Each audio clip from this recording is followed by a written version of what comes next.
সংগঠন সাজাচ্ছি, এতে সংগঠন মারাত্মকভাবে ঝুঁকির সম্মুখীন হচ্ছে। আরেকটা আমি কথা বলবো, যে বিষয়গুলো নিয়ে আমি আমার অভিজ্ঞতা থেকে বলতেছি, আপনাদের অভিজ্ঞতা কি সেটা আমি জানি না। আমি কেন্দ্রীয় আমাদের সমস্যা, আমার জেলার সমস্যা নিয়ে আমি কেন্দ্রীয় নেতাদেরকে ফোন দিয়েছি, ফোন রিসিভ করা হয়নি। আমি মেসেজ দিয়েছি, মেসেজের রিপ্লাই পাইনি। সালাম দিয়েছি, সালামের জবাব পাইনি। আমার পরিচয় উল্লেখ করে মেসেজ দিয়েছি, আমার যে পরিচয়, রাজনৈতিক পরিচয়, সে পরিচয় দিয়ে মেসেজ দিয়েছি। আজ পর্যন্ত মেসেজে আমি কোনো জবাব পাইনি। তাহলে আমার সমস্যাটা কেন্দ্র থেকে কেউ, আমার এই 3.5 বছরের রাজনৈতিক জীবনে কেন্দ্র থেকে কেউ ফোন দিয়ে আমাকে জানলো না আপনাদের জেলার খবর কি, এবং আমি ফোন দিয়ে আমার সমস্যা নিয়ে আমি যখন কথা বলি তখন কেন্দ্র আমাদের এখানে রেসপন্স করে না। তাহলে আমি এই সমস্যা নিয়ে এগুলো যাবো কোথায়? এই জন্য আমি কেন্দ্রীয় নেতৃবৃন্দের করতে আমি বিনয়ের সহিত অনুরোধ জানাবো, যে জেলাগুলোতে সমস্যা আছে গ্রুপিং এর কথা না বললেই নয়, যে আমাদের বিষয় ক্ষেত্রটা হয়েছে উল্টো। আমরা ছাত্র থেকে জন্ম নিয়ে বড় হয়েছি, লালনের সুরে যদি আমি বলি যে ঝিয়ের পেটে মায়ের জন্ম, লোকে শুনলে বলবে কি? আমরা এখন আমার ঝি আমাকে শাসন করে, আমার মেয়ে আমাকে শাসন করতেছে।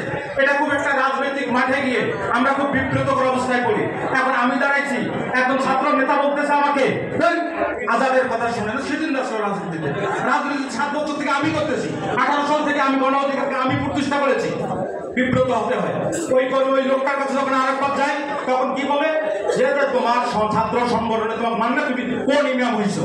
পাড়ার তিনজন মানুষকে ইমামতি করো, 3.5 অর্ধেক জামাত ছাড়ি চলে যায়, আর তুমি একটা বড় মসজিদে ইমামতি করার জন্য। এগুলো আমরা সমস্যায় ভুগি। কেন্দ্রকে খুব গুরুত্ব সহকারে বিষয়টা দেখতে হবে এই সমস্যাগুলো সমাধানের জন্য। তারপর আমি আশাহত নই, আমি নৈরাশ্যবাদী নই, আমি আশাবাদী মানুষ। আমাকে একটু সময়, আমি একটু বেশি হলেও কিছু ক্ষমা সুন্দর দৃষ্টিতে দেখবে। আমাদের এলাকা, আমি কুড়িগ্রামে এমন একটা জেলা, বাংলাদেশের মধ্যে সবচেয়ে দরিদ্রতম জেলা। চরাঞ্চলের মানুষ আমি। বিলেতি আলু বা মিষ্টি আলু চেনেন আপনারা? মিষ্টি আলুর গাছ লাগাই যখন, তখন শিকড় বড় হয়ে আলু হয়। যারা অভিজ্ঞ আছেন এখানে তারা জানবেন। এখন গাছ গাড়ার পর 15 দিন থেকে তুলে দেখে আলু হলো কিনা। যে শিকড়টা একটু মোটা হচ্ছে শুকে গেল, আবার পুঁতে রাখলাম, 10 দিন, আবার 20 দিন গেল, তুলে দেখি আরেকটা শিকড় মোটা হওয়া শুরু করছে, টান দিয়ে তুলে দেখি ওটা আলু হলো কিনা। ওটা শিকড় শুকে সারাদিন আলু পাবো না আমরা সারা জীবনে। আলুর গাছ কোথায় হবে আর টেনে তুলে দেখাই হবে। আমরা যদি আলু পেতে চাই, মিষ্টি আলু পেতে চাই, ধৈর্য ধরতে হবে। আমি সর্বশেষ বলতেছি, যদি লক্ষ্য থাকে অটুট বিশ্বাস হৃদয়ে, দেখা হবেই হবে বিজয়।